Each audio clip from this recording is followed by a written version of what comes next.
Happy Thursday! It's Caitlin, your geeky girlfriend. We're in the car again, so it's time to resume our morning book report video series because we're back to work.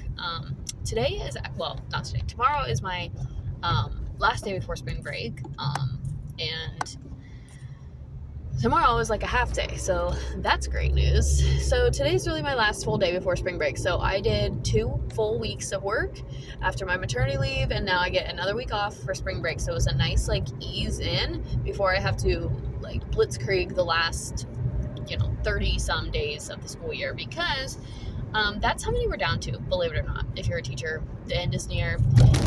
It's going to be April next week, so, and everybody knows that once you get through April, the whole rest of the year is pretty much a wash, no matter where you are, no matter who you are. So so that's fun. Anyway, we're back to our morning book report series. If you are new here, my name is Caitlin, and this is a series that I started doing because I commute by myself, and this is the perfect amount of time to just film these little videos about books that I've read recently, and kind of share my thoughts about them with everybody.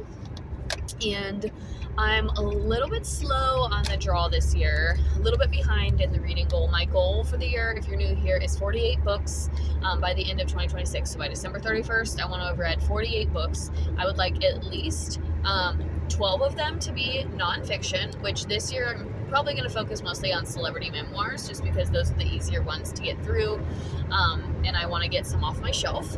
And we're also doing an ABC reading challenge this year, so I'm literally going through the alphabet and reading books in order to the best that I can. So I'm still trying to read my book club books, and I'm just penciling those in where they fit, and then I'm going through the alphabet because I really liked doing that last year, and I was kind of doing that as a subcategory of my challenge last year. Still trying to mostly read books that I own because I continuously buy more, so we're trying to just get through that physical TBR. The only books that I'm getting from the library are book club books, which is going to be this video. Now, I have read some this year, but those were all me at home putting away laundry, and telling you about the books that I read when I was on my maternity leave. I was very fortunate and blessed to not feel guilty at all taking the full 12 weeks of maternity leave. So maybe I'll do another video about that and my choice behind that. But if you are able to, definitely do it. I did a video when she was 6 weeks. I was 6 weeks postpartum, about how hard it was to leave. And so now that my daughter's 3 months old now, which is crazy. She'll actually be 3 months tomorrow. And she's 12. She'll be almost 13 weeks. And time is just flying by. They always said before, time was a thief, but really and truly time is just zooming. But anyway, in this video, I'm going to talk about a recent book club read and a recent book that I got from the library. And it is The Favorites by Lane, or Laney, however you want to say that, Fargo. Now, this book was chosen for book club because of the Winter Olympics, and this book features a couple of ice dancers and their competitors. Really follows the one main competitor, Katarina Shaw, and her partner Heath Roca. Now, apparently, I don't have Netflix, so I don't know. There is a documentary that apparently accompanies this book pretty closely, but I don't know if it's based on a true story or not. I don't think it's based on a true story. I think it is more of a realistic fiction, and then there's a real life documentary about ice dancers that kind of goes hand in hand with it. I don't know what the documentary is called. If you know the documentary, put it in the comments for others, because my book club was oh, did anybody watch the documentary while you were reading? I don't have Netflix, so the answer was a no for me. And actually, I did not read this book with my book club. I read it after, because I was trying to finish up another book when they were actually all reading it. But so this book was chosen because it's the Winter Olympic year, and of course ice dancing is a popular Winter Olympic sport, especially with Ilya and Alyssa Liu and all the up and coming ice dancers that really went viral this season. And here's the thing about this book. I liked this book. I did. This book also reads very quickly. The chapters are really short, and after every chapter, there's like a little like documentary-esque interview, and that reads really quickly. And so this book had the potential to be like a 2 or 3 day book, but I just didn't have that much time to read. I ended up volunteering at a meet last weekend, obviously being a new mom, trying to soak up every minute of her being awake, and there were a couple days where she took a nap, and so I took a nap with her. And finally it got to the point where the book was 3 weeks past due at the library, and I said, I need to finish this book. It is really bringing down my reading speed, and there's absolutely no reason for me to be taking this long reading this book, because the pace of this book is really fast. And I liked that about the book. I thought the characters were really well written, and as soon as I picked up the book, I knew I was going to like it. The first page kind of lets you know that this is going to be a little bit of a thrill, a little bit of, like, you can tell right away that there's going to be some passionate romance stuff.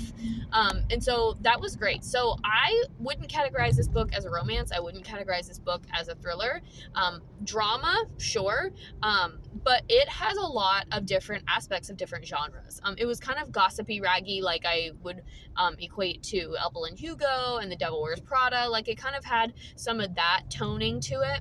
But the pacing was really fast. The characters were well written, and there was a review that one of my book club members was talking about that somebody was like, so many twists, and I would agree. I think that there were a lot of like, oh, okay, moments in this book, but then there were also moments that made you go like, of course it was, of course he was there, of course she did that, of course it's this.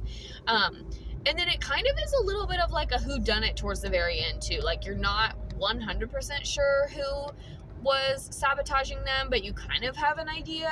And as you know, if you've been following me for a while, I never divulge like a lot of really intense plot details. I kind of just give the overall synopsis. And essentially Katerina Shaw just really, really wants an Olympic gold medal. She's willing to do anything to get that Olympic gold medal. She goes and trains like with her idol at her ice academy, and ends up, having to go through a lot of trials and tribulations to get there. And ultimately, that is what determined the fate of this book for me, because I just was really sad and really disappointed at the ending. I felt like we just spent 400 and however many pages together of her literally knocked down, dragging out, fighting for this medal, and then the ending happens and you're like. So for that reason, I gave it a 4.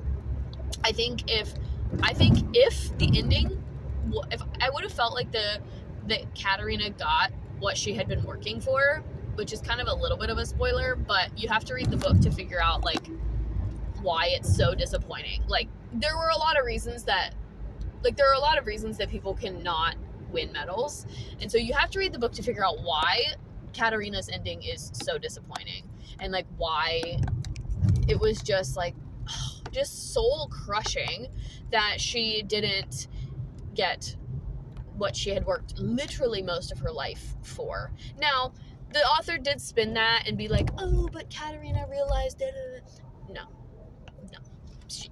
I was disappointed for her. I was crushed. And I feel like if she would have gotten what she worked for, I would have given this book 5 stars, hands down. I loved the drama of it. I loved the little bits of thrill in there.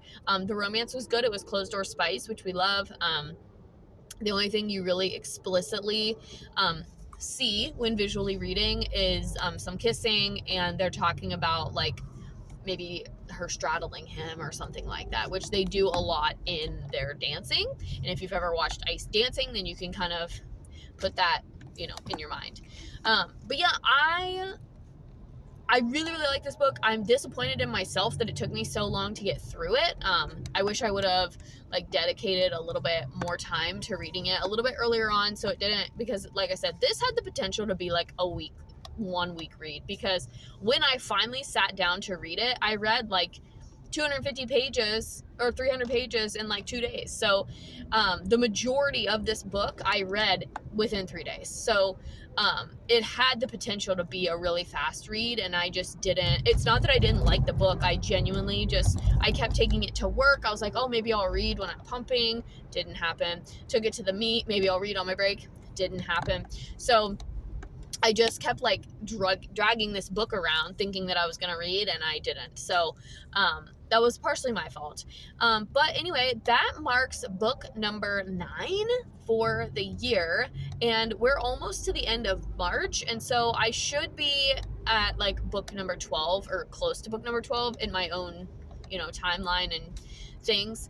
So we are a little bit behind schedule in terms of completing this year's reading challenge. I left this year's reading challenge the same because I didn't meet it last year. So I wanted to just give myself the same challenge again. Now, next week is spring break. I'm looking forward to kind of staying in bed a little bit longer with my daughter, and when she's asleep, I can read. So we might be able to finish something next week.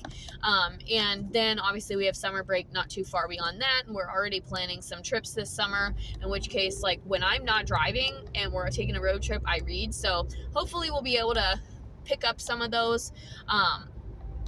And yeah, in terms of nonfiction, I did review a nonfiction book a couple weeks ago and upload that.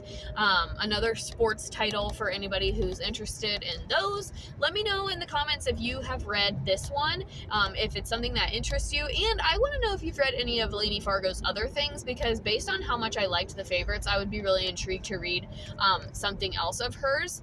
And so let me know if you've read either of her other 2 novels that she has so far. And yeah, let me know in the comments if you watched that documentary, and if you know the name of the documentary on Netflix about the ice dancers, please put it in the comments, because this book, I guess you can like tandem read the book while watching the documentary. So yeah, let me know all of those things in the comments. Thank you all so much for watching. If you're new here, make sure you hit that red button. Give me a thumbs up if you like this video. If you didn't like this book, give me a thumbs down.